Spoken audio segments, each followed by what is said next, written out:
What's up guys, today I want to answer 3 questions about BMW Sport Displays. First, what is Sport Display? Second, can you get it if your car doesn't already have it? And third, this is the most important question, is the BMW Sport Display accurate? Let's start with what is Sport Display. So on your iDrive screen from the main menu, scroll down to Vehicle Info and click on Sport Displays. You're going to see a horsepower reading and a torque reading. When you hit the gas, these meters are going to go up, and when you let go of the gas, they're going to save your highest number for a few seconds. And that's basically it. These are just 2 gauges that are meant to read your horsepower and torque while you're driving. Can you get the Sport Displays if your car doesn't come with it? Well, the answer is maybe. You need the Beamer Code app, which is available for Android and iPhone. Through the app, you go to Head Unit, Sport Displays, and set it to active, and then code the car. The reason I said maybe is because after looking online, there were certain people who were able to get the Sport Displays programmed into their car, but then the meters never actually went up, they never actually did anything. And then there were other people who were able to get it working just fine. So I really think it depends on what car you have and what the configuration of the car is. Beamer Code also allows you to change the display color. So I changed mine from orange, which is the default color, to red, and I think the red color looks a little bit cooler. Alright, now let's move on to the third and most important question.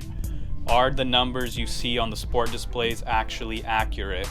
So on a stock 335i, it's going to show 320 horsepower and 320 torque as the limits.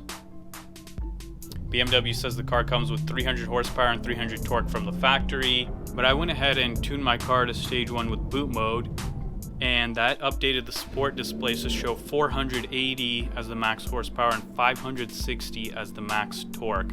Obviously my car is doing nowhere near these numbers. So does that mean it's not accurate? Well, not exactly.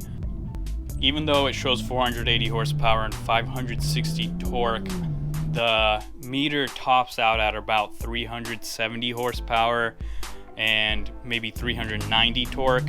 And according to the boot mode stage 1 performance gains, that's actually pretty accurate. But if you want your Sport Displays to update, you do need to do a flash tune. I was running a plug-and-play tune before. It was the BMS Stage 1 tune, and that obviously did not update any of the Sport Displays, and they were useless after I did that tune. I did some research online, mostly through Beamer Post, to see what other people said about the Sport Displays and to see if they thought they were accurate. And I got a lot of comments that were all the way from this to this. But overall, it seems like most people do not trust the Sport Displays and they just call it a gimmick.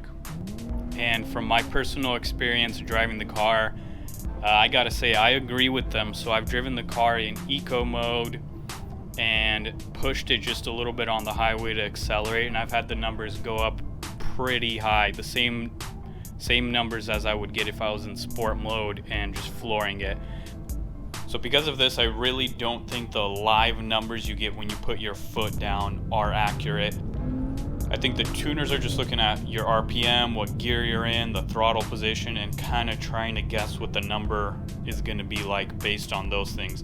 It does not work like a boost gauge. I would prefer if the car just had a boost gauge in the Sport Displays. The only thing that seems to be accurate about these is the max horsepower and max torque. So like I said, my display shows 480 and 560 for horsepower and torque, but tops out around 370 and 390, and that's about what my car is making. It looks like that's the best I'm gonna get out of those Sport Displays.